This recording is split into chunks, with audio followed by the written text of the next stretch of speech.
Hello students, today we will study English grammar topic modals.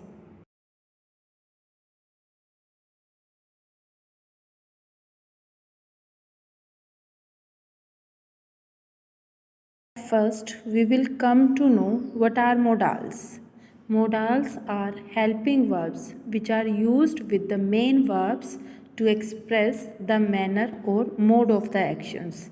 Modals are helping verbs which we use with main verbs to express manner or mode of the action. These are used to perform various linguistic actions like request, ability, or possibility, etc. And what are these? Can, could, may, might, must, should, ought to, will, shall, would, dare, need, used to. These are some modals, some examples of modals.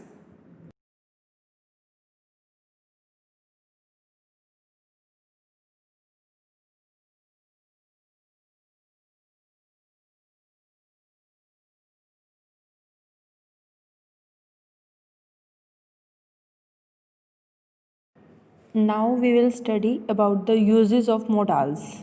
Which modals we will use for ability? Let's start. Ability is the skill or capacity to do anything.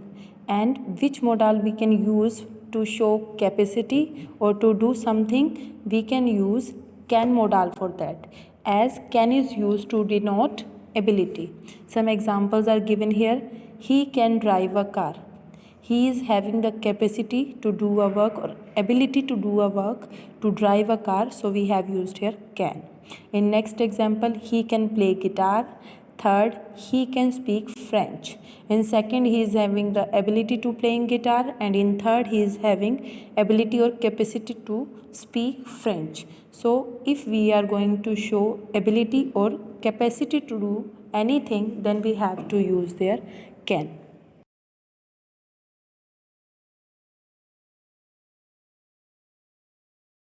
Now we will study which modals we will use for possibility.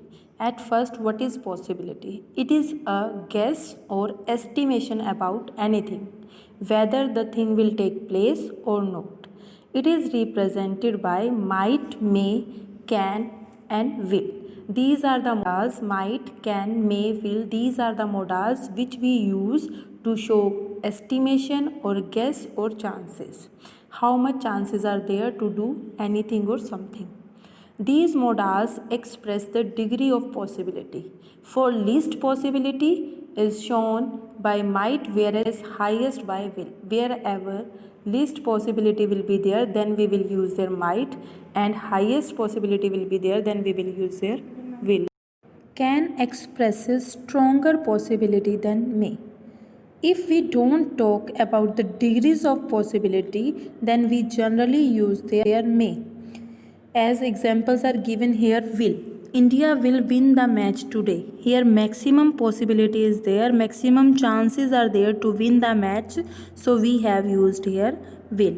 In next example, can. India can win the match today. Here less than chances are there than will, so we have used here can. And next, may. India may win the match today. Here less than can chances are there, and the last is might. India might win the match today, and here least possibility is there to win the match, so we have used here might. If least possibility is there, then we have to use their might. If highest possibility is there, maximum possibility is there, then we have to use their will. As we go down from A to D examples, the possibility is going to decrease one by one. Now we will study about the modals which we will use for permission.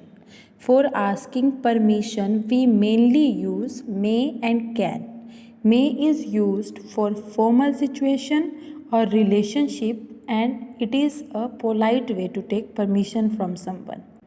And it is used when there is a gap in relationship, like parents and children, teacher and student, and boss and staff.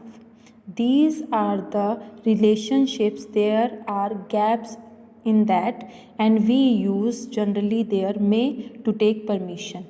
As in the examples given here, may I come in, sir?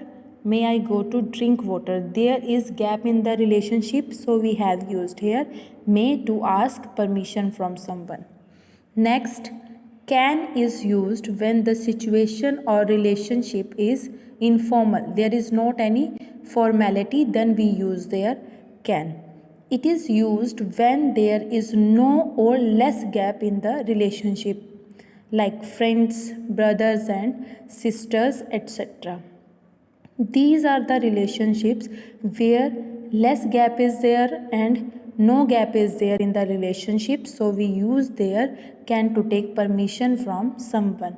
As given in the example, can I take your book for some time? And here gap is not there, so we have used here can, and we are taking permission without any formality. This is informal situation, so we have used here can. Now we will do modals which we will use to show request. Although permission and request both fall under the same category of asking something, as request is less formal than permission. Mainly three modals are there which are used to make request. These are can, could and would. These modals are more polite, mannerable and situation specific. Examples are given here. Can you help me? Would you please pass the salad? Could you lend me rupees 10,000 as I have to pay my EMI? So here in all the examples, polite request is there, mannerable request is there and situation specific request is there. So we have to use here these modals can, would and could for polite request.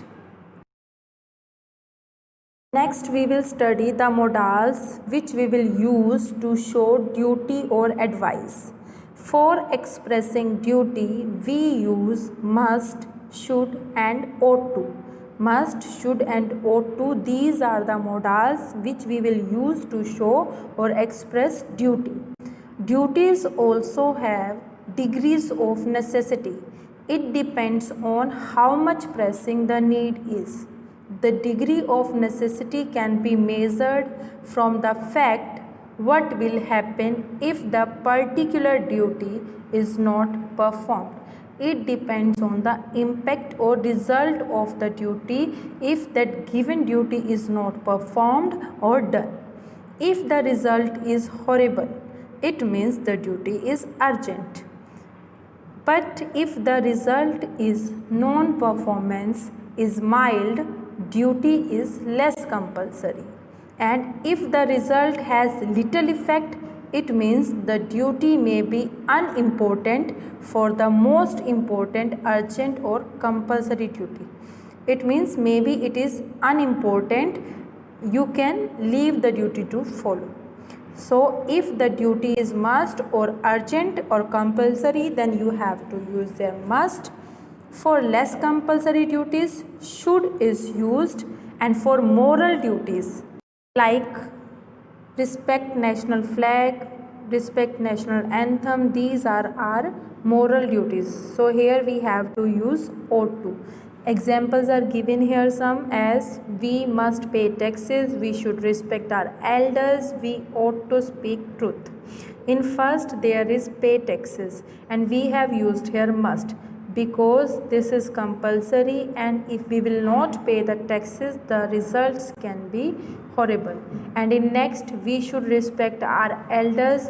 Advice, should and must are used. Whenever we are giving advice to someone, then we use their should or must.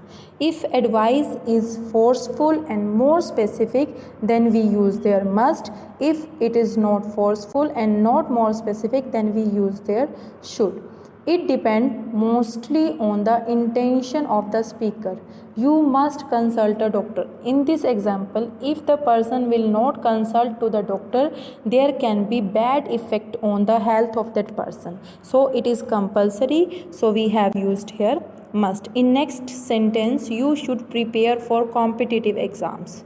Next, what should I do? These examples are not forceful, these are not more specific, so should is used in these examples.